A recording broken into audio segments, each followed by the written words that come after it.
ഈശോ മിശിഹായ്ക്ക് സ്തുതിയായിരിക്കട്ടെ. ഇന്ന് മാർച്ച് 27, ഈജിപ്തിലെ വിശുദ്ധ ജോൺ. ഒരു തച്ചന്റെ മകനായിരുന്നു ജോൺ. ചെറുപ്രായം മുതൽ തന്നെ ദൈവസ്നേഹത്തിൽ അലിഞ്ഞു ചേർന്നാണ് ജോൺ വളർന്നത്.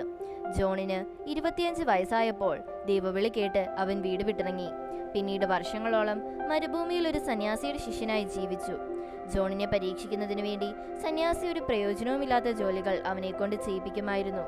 വലിയ പാറകൾ മലയുടെ മുകളിൽ വലിച്ചു കയറ്റുക, കരിഞ്ഞുണങ്ങിയ ചെടിക്ക് വെള്ളം ഒഴിപ്പിക്കുക തുടങ്ങിയ ജോലികൾ. ഇവയെല്ലാം ഒരു മടിയും കൂടാതെ ജോൺ ചെയ്യുമായിരുന്നു. പരിപൂർണമായ അനുസരണയും വിനയവും വഴി ജോൺ തന്റെ ഗുരുവിനെ പ്രീതിപ്പെടുത്തി. സംഭവിക്കാനിരിക്കുന്ന കാര്യങ്ങൾ പ്രവചിക്കാനുള്ള ശക്തി ദൈവം ജോണിന് കൊടുത്തിരുന്നു.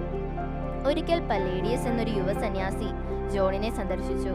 ജോൺ അയാളോട് പറഞ്ഞു, ഒരു കാലത്ത് നീ ഒരു ബിഷപ്പായി തീരും. എന്നാൽ യുവ സന്യാസി അത് ചിരിച്ചു തള്ളി. ആശ്രമത്തിലെ വെറുമൊരു പാചകക്കാരനായി ഞാൻ ബിഷപ്പാകുമെന്നോ? ജോൺ പറഞ്ഞു, അത് സംഭവിച്ചിരിക്കും.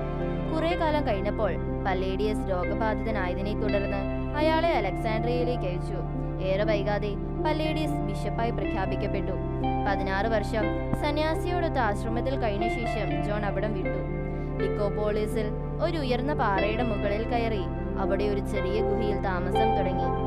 മറ്റാരുമായും ബന്ധപ്പെടാതെ ദൈവത്തോട് മാത്രം ചേർന്ന് നിന്നായിരുന്നു ജോണിന്റെ ജീവിതം. ആഴ്ചയിൽ 5 ദിവസം മറ്റാരെയും കാണാതെ അവിടെ കഴിഞ്ഞു. ശനിയും ഞായറും തന്നെ തേടിയെത്തുന്ന രോഗികളെ സുഖപ്പെടുത്തി, പ്രശ്നങ്ങളിൽ വലയുന്നവർക്ക് ഉപദേശം നൽകി.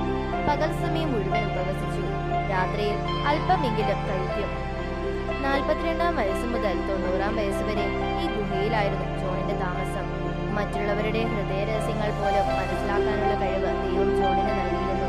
ഒരിക്കൽ ഒരു പുരോഹിതൻ മറ്റ്6 പേരോടൊപ്പം ജോണിനെ സന്ദർശിച്ചു.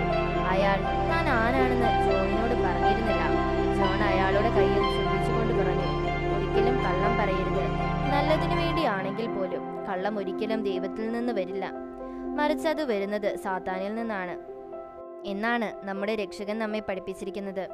ജോണിന്റെ ജീവിതത്തിലെ അവസാന 3 വർഷം പൂർണ്ണമായും ദൈവത്തിനു വേണ്ടി നീക്കിവെച്ചു. മറ്റാരെയും കാണാൻ ജോൺ തയ്യാറായില്ല. മുട്ടുകുത്തി നിന്ന് പ്രാർത്ഥിച്ചുകൊണ്ടായിരുന്നു ഈജിപ്തിലെ വിശുദ്ധ ജോൺ മരിച്ചത്.